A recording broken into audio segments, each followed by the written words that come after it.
Hi, I'm Mauricio from McGill University, and I will present our work, Automated Generation of Storytelling Vocabulary from Photographs for Use in AAC. Augmentative and Alternative Communication, also known as AAC, can enhance communication for non-speaking individuals, thus offering improved social interaction and independence. Well-established NLP techniques, such as spell check and word prediction, support those with physical barriers to communication to compose complex sentences in orthographic AAC systems more efficiently, such as in the case of Stephen Hawking. However, many people have difficulties using written language and therefore must rely on less expressive systems, in which language is represented by a set of symbols. For example, people with aphasia, a language disorder usually caused by stroke, have lexical and semantic processing impairments that affect their ability to retrieve the name of objects, combine linguistic elements, and use grammar. Nonetheless, they usually have good receptive communication skills and intellectual abilities preserved, typically desiring the ability to share stories spontaneously, such as describing a recent activity or experience. Next character or word prediction offer little support in this case, since these users mainly need the key content words to communicate their ideas. One of the main issues with this symbol-based AAC is on the selection and organization of vocabulary. How can an AAC tool provide vocabulary able to attend the user's communication needs in a wide variety of contexts, and at the same time allowing users to find desired words quickly? Traditional hierarchical schemes based on abstract categories are difficult for people with language impairments, making navigation practical for anything but the smallest and least useful vocabularies. What seems most appropriate for this population, according to critical research, is to present vocabulary associated with personally relevant and highly contextualized photographs, where people, objects, and activities are depicted in their naturally occurring context. However, vocabulary still needs to be manually pre-programmed in the device by a clinician or caregiver, but such support is often limited or not available.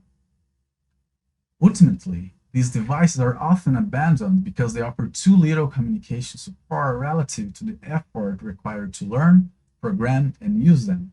In this work, we call for more research in the NLP community devoted to language generation for symbol-based AAC systems.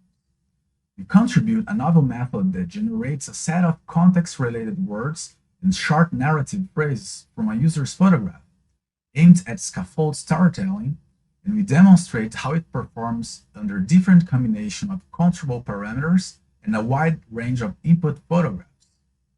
This method was designed to be used as the back end of interactive AAC systems in which a small set of relevant vocabulary is displayed next to a main photograph. We used a subset of the visual storytelling dataset, VIST, as the main source for vocabulary generation. Each photo in the subset is annotated with descriptions and narrative phrases that are part of a story. The generation process is composed of 5 steps. The first one takes the input photograph and generates a caption using the computer vision technique from Feng et al. Then, the second step finds the subset of VIST photos most similar to the user input.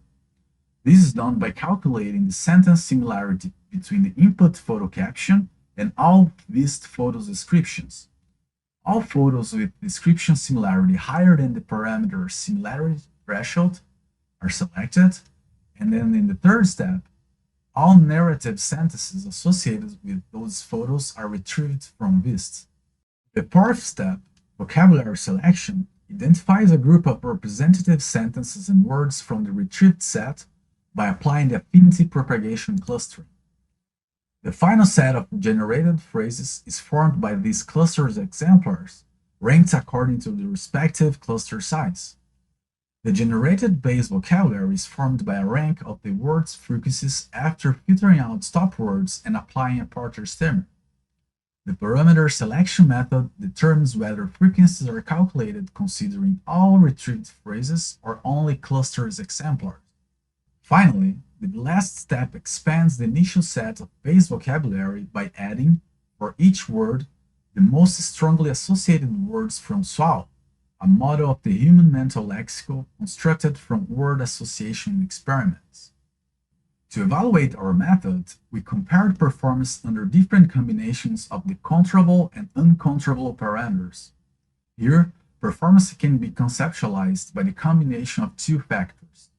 Recall, whether vocabulary needed for composing messages about a specific experience is provided, and precision, the difficulty in finding a particular word among all options generated. Therefore, we tackled evaluation as an information retrieval problem, where the input photo is treated as the user query, generated words and phrases are treated as retrieved documents, and crowdsourced narrative sentences about the photograph are the relevant documents. The input photographs and associated ground truth sentences are from a subset of VIST not used in our generation method. We start our evaluation by finding the combination of controllable parameters that optimizes performance. We defined 4 configurations by crossing 2 extreme values of the parameters similarity threshold and selection method, resulting in 4 configurations. Overall, applying a threshold of 0 and selecting words from all narrative sentences resulted in the best performance. When compared to a baseline generation formed by a rank of the most frequent English words, our method presented a mean average precision, the area under the precision recall curve, 4.6 times greater, demonstrating that our method is able to generate relevant vocabulary. In our second research question, we investigated how the performance is affected by what is depicted in the input photo.